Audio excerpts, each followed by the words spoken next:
बहुत सुंदर, बहुत प्यारा सोहर बधाई गीत अपने कन्हैया का गाते हैं। गाना अच्छा लगे तो कमेंट बॉक्स में राधे राधे जरूर लिखना और फुल वॉच करके मेरा ब्लॉग ढेर सारा प्यार दुलारा। जय श्री राधे।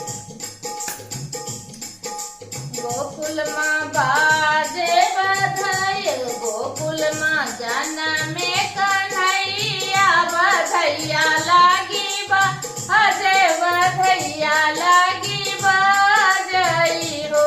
राम जसुदा जेले थी बलैया, महलिया उठे सोहर हो। रामा जसुदा जिले थी बलैया, महलिया उठे सोहर, महलिया उठे सोहर हो। अरे भितरा मगना नंद रानी, तो बहरे नंद बाबा, तो बहरे नंद बाबा हो। रामा पालना में झूले मोर कन्हैया, महलिया उठे सोहर, महलिया उठे सोहर हो। रामा पालने माँ झूले मोर कन्हैया, महलिया उठे सोहर, महलिया उठे सोहर हो। रामा पालने माँ झूले नंद लाल, महलिया उठे सोहर हो। नाच रही धारती मगना झूमर, नाच रही धारती पवन मगना झूमया, वरे पवन झूमया, वरे पवन झूमय हो।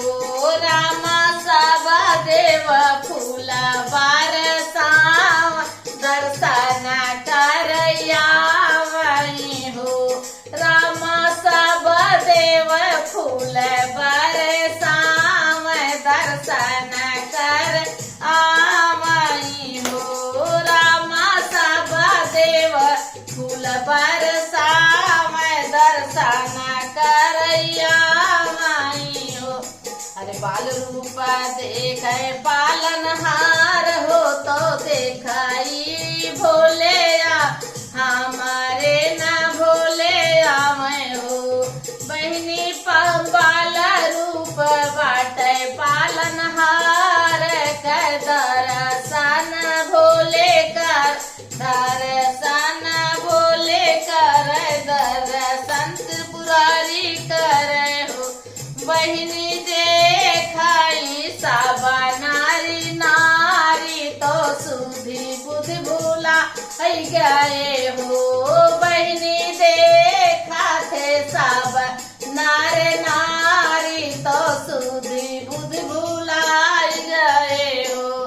अरे गोकुल माँ जाना में कन्हैया, बधैया लागी बाजय, बधैया लागी बाजई हो।